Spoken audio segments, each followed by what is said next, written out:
So she covered a lot of the build-up, how we manage. It's a little different from middle school. It was a challenge to find the right way to do it. At the beginning, I did try to create posters, and I had my yardstick and my huge paper, and I spent more time on that than the kids did actually working on the poster. So I scrapped that. That was an epic fail. I found with middle school, it's high engagement activities, and it has to be graded. So if they're interested, and they're assessed. I have to incorporate the computers into the classroom. So what they're doing on the computers, I'm going to assess in a traditional way. They find, oh, okay, hey, that she's actually going to check. And I assign articles, and I'll discuss it with them. Hey, I know what's going on, and you should too. So it's a little bit different. No stickers. I tried. I tried everything. When I first began this, I was really resistant. I didn't trust it. I didn't know what was going on. And I take pride in what I do. And I'm like, how do I trust this to help my students? And that's why I went through so many programs and so many different things to find what I liked for my students. And who knows, next year students might be different, and I have to find something else. But it was a lot of work. I think it's been a year and a half with one program that I really like. And each year, I think I'm getting a little bit better and incorporating different things. So that's what I'm going to talk about. So high engagement. I spend a ridiculous amount of time looking for high-interest novels for them to read online. Because it's independent, I can read the more traditional with them, or textbook, all those fun things, but I want them to be really engaged with challenging material online. So each of my classes has 3 different novels they're reading online without me, and we're also reading 3 different novels in class. And the groups are different, so not all the same students are reading. They don't match perfectly. So my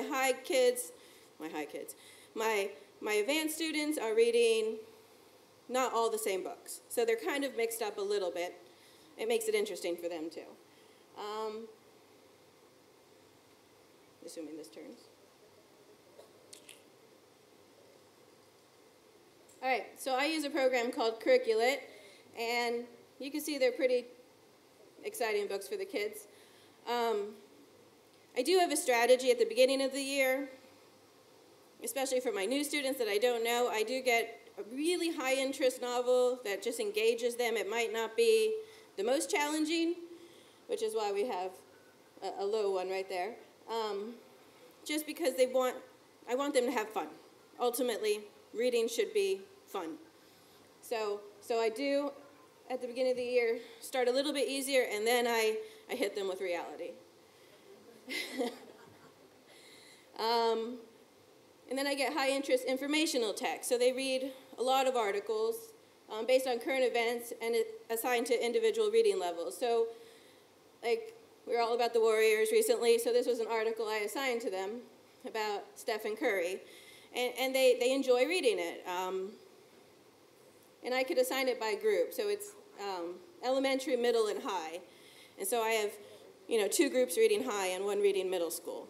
And they really don't know. It's the same exact article in their mind. They're talking about the same thing, but they're just being asked different questions. So that's a pretty cool program. So as time developed, this year I think is my best year. So they're creating things online, project-based learning that's brand new. So we have presentations. This is a student's presentation. She came up, she presented it all. I made them research different world religions. They presented it. I don't have the whole presentation. You don't want that. I'm really proud of, this is each student in both my classes had to pick their favorite unit of social studies, and they created a newspaper. So this is one of my 8th graders' newspaper about the Civil War, and they were pretty awesome. Is the Missouri Compromise just a temporary solution? I mean, they kind of made it engaging. I kind of told them to make it sound like a tabloid. You know, are you for or against slavery? I don't really know if that's... They made like menus from, and this is all on Google Docs, by the way. It's all Google Docs. We don't have any special programs. And so this student read To Kill a Mockingbird, and she had to create like a menu based on the novel. And I did this activity with all the students, just different novels. So we had, 3 different novel menus. And it was pretty awesome. Yeah, there's her other side. I don't know, if we have time, my students actually built websites, which we can click if I don't know, anyone's interested. But I had 7th graders build websites and 8th graders build websites, so I just picked 2. Yeah, if you want. So we read Divergent, and clearly the student wasn't very pleased with it because her title is Divergent is Okay.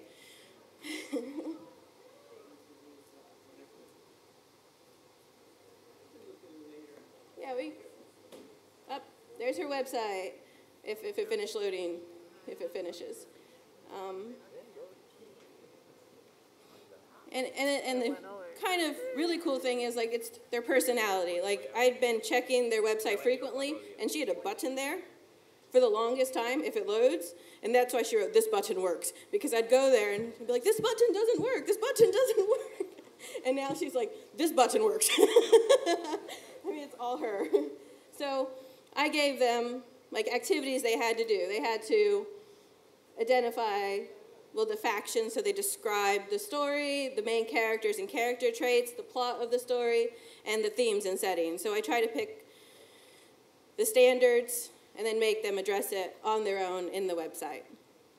All right, so writing, I try to do most of my writing on Google Drive now. It's easier for me, it's easier for the kids. What I really like is I have, like, the peer review process, and we would exchange papers the traditional way, and there wasn't much feedback with the kids. They wouldn't write that much, but I discovered if we shared the document and the students actually were more engaged, they would write comments on the side, and they're much more productive. I would go in and spy on them, and they were very helpful to each other. And also, now they're at a point where I could assign it from, like, across the classroom, kind of strategize who I want to peer review. And I tell them, like, there should be no noise. If I'm at home grading, I don't get to go to your door and say, "Hey, I don't get this." So that's exactly what they're doing now. They're very serious about it. It's great. And so, like, we have a final draft. It's been cleaned up and edited like it should be, like a normal, just regular writing assessment.